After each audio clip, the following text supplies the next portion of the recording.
Buen día, maestra. Mi nombre es Rodrigo Gerardo Ortiz Colunga, estudiante de la carrera de Finanzas con matrícula de 73085.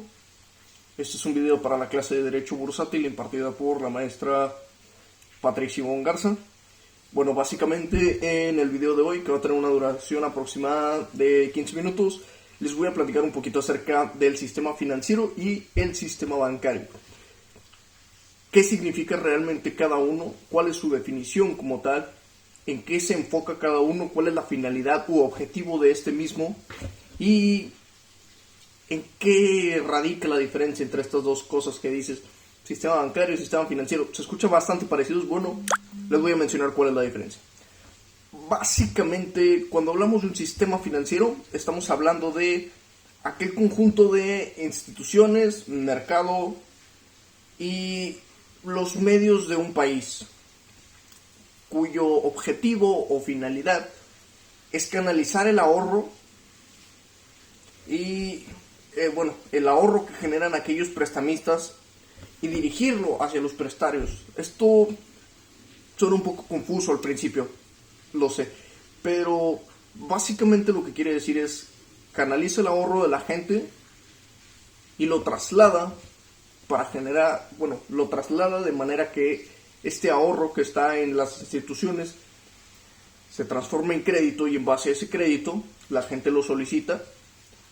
Gracias al pago de intereses generamos más dinero, o no algo así como más dinero, sino que son los intereses que la gente paga, ese dinero adicional que se puede encontrar.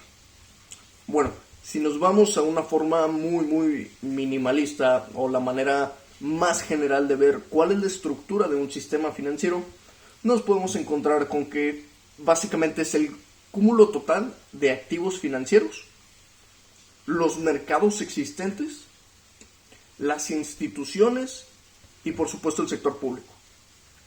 Ya si lo queremos ver de manera un poquito más específica, hay un par de diagramas que son realmente muy buenos y te dan a entender por completo todo este asunto del sistema financiero.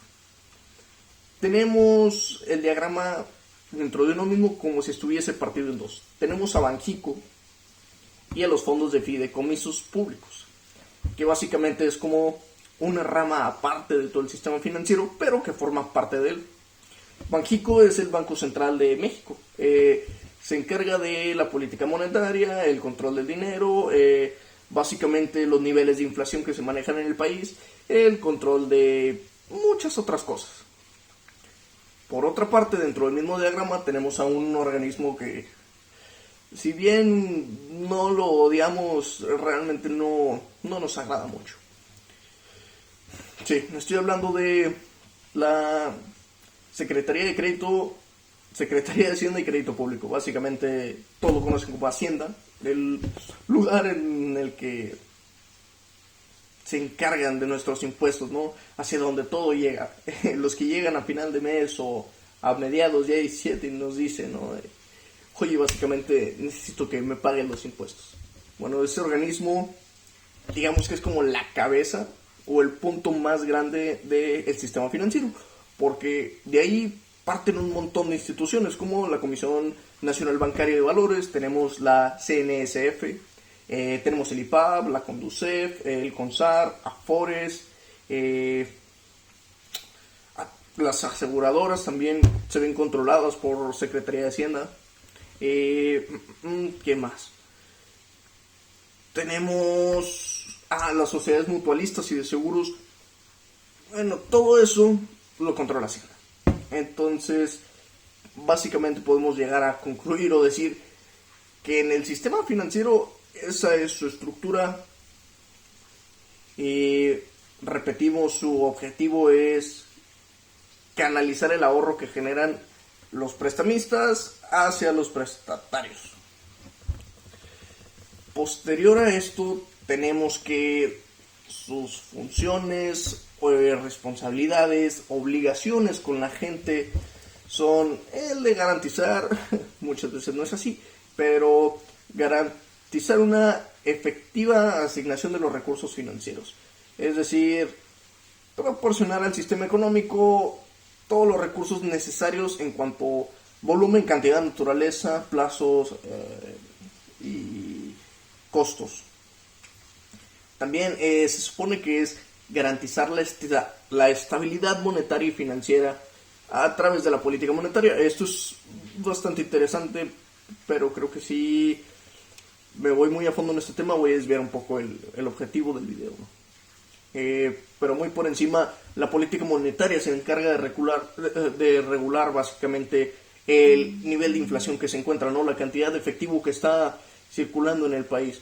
Para esto muchas veces se emiten lo que viene siendo bonos para poder concentrar una gran parte de efectivo. Por lo tanto, no hay tanto efectivo en circulación.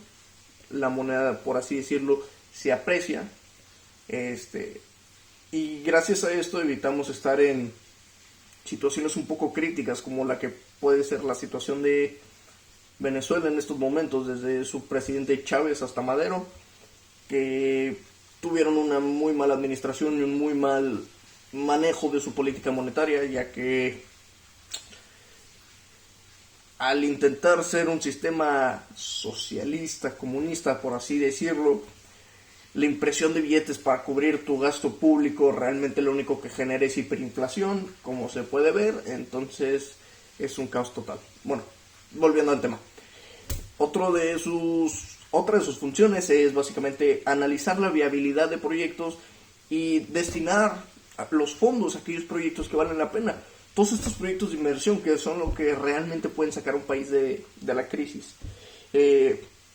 O inclusive impulsar a un país tercermundista o un país emergente, como se le quiere llamar a México en este momento, y salir adelante, ¿no?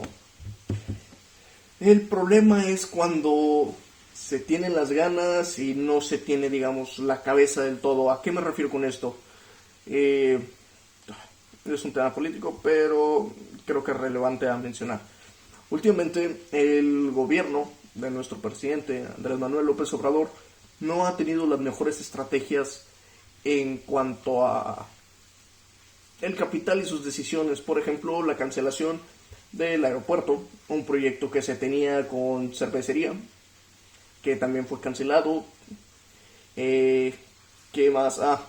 La creación del Tren Maya, que son realmente proyectos que uno ve a futuro o ve las evaluaciones que hacen distintos economistas o expertos en la rama y marcan una baja viabilidad. Y el problema no solo está ahí, sino que a los inversores que anteriormente estaban en proyectos como los del aeropuerto que se canceló, tenían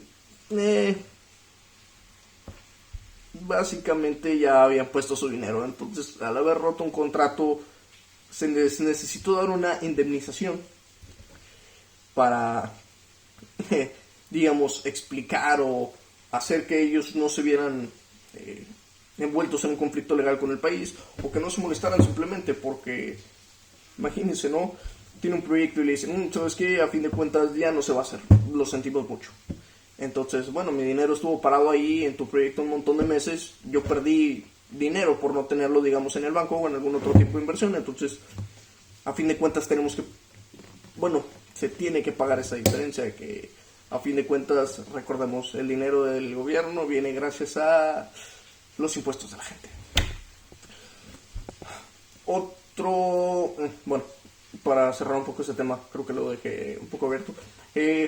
Al tener unas decisiones así como no claras en cuanto a el gobierno, hace que los inversionistas no se sientan seguros y digan, bueno, y como yo sé que si invierto en este proyecto no me vas a hacer exactamente lo mismo que en el último, por lo tanto las inversiones del país salen, ¿no? O los inversionistas extranjeros dicen, no, este no es un país serio para negociar.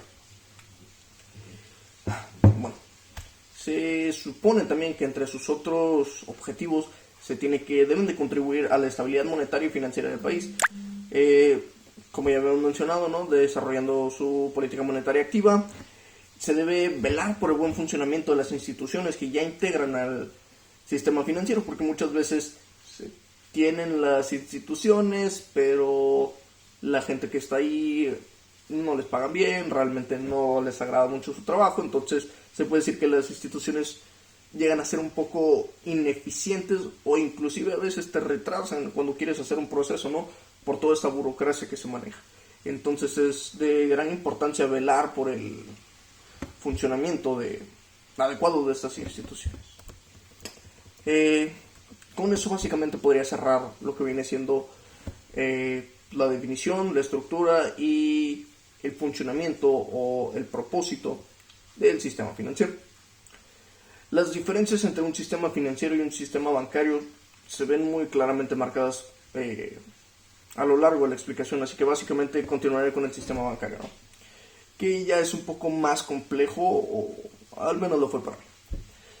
Cuando hablamos de un sistema bancario tenemos que tener mucho cuidado en la información que investigamos, ya que dependiendo del país, ya sea España o Colombia, muchas veces su sistema financiero y su sistema bancario es exactamente la misma cosa.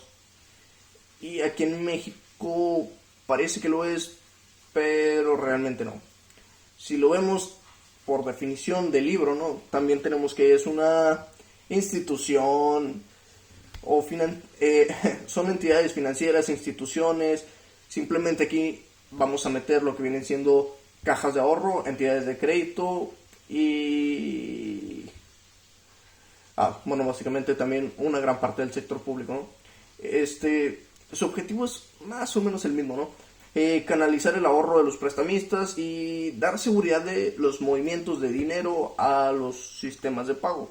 Básicamente el sistema financiero se encargaba, ¿no?, de recolectar el dinero y dirigirlo. El sistema bancario se encarga de colectar el dinero y realmente darte una seguridad de que ese dinero no va a desaparecer de hoy a mañana, ¿no? Que va a estar ahí cuando lo necesites. El sistema bancario, es importante mencionar que también está compuesto o comprende a los activos financieros que se compran y venden en los mercados financieros, bolsa, básicamente. Su principal finalidad es captar recursos monetarios de personas que no se gastan todo su salario, básicamente la gente que ahorra, ¿no?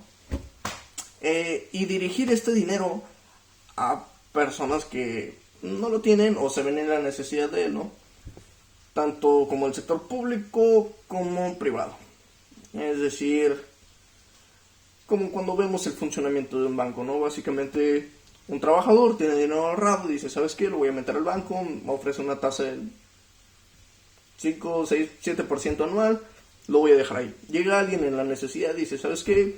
Quiero poner, no sé, un carrito de hot dogs, necesito 15,000 pesos. Bueno, básicamente el dinero que tenía aquella otra persona que lo había ahorrado, el banco dice, mira, ¿sabes qué? Te lo voy a prestar y me lo vas a tener que pagar bajo una tasa de interés del 10-15%. Entonces, en base a esa tasa de interés, ¿no?, que le están cobrando a la persona a la que le dan el préstamo, si es que su historial crediticio lo permite, va a tener que pagar esos intereses, y esos intereses es la nueva cantidad de efectivo que se acaba de generar.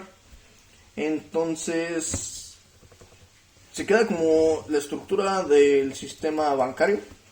Se comprende por cajas de ahorro, instituciones financieras, activos que se comercian en el mercado, el sector público y cajas de ahorro, creo que no mencioné. Bueno, ahora las funciones específicas del sistema bancario. Además de su finalidad principal que acabamos de mencionar, también tienen como función o como responsabilidad o obligación garantizar que la asignación de recursos financieros sea eficaz. Es decir, no poner dinero donde realmente no va a rendir frutos o no te va a rendir o no te va a dar la misma cantidad de beneficios que si estuviese en otro lugar. Ahora, esto también tiene que contribuir al desarrollo y la estabilidad monetaria del país, como lo vimos con el sistema financiero.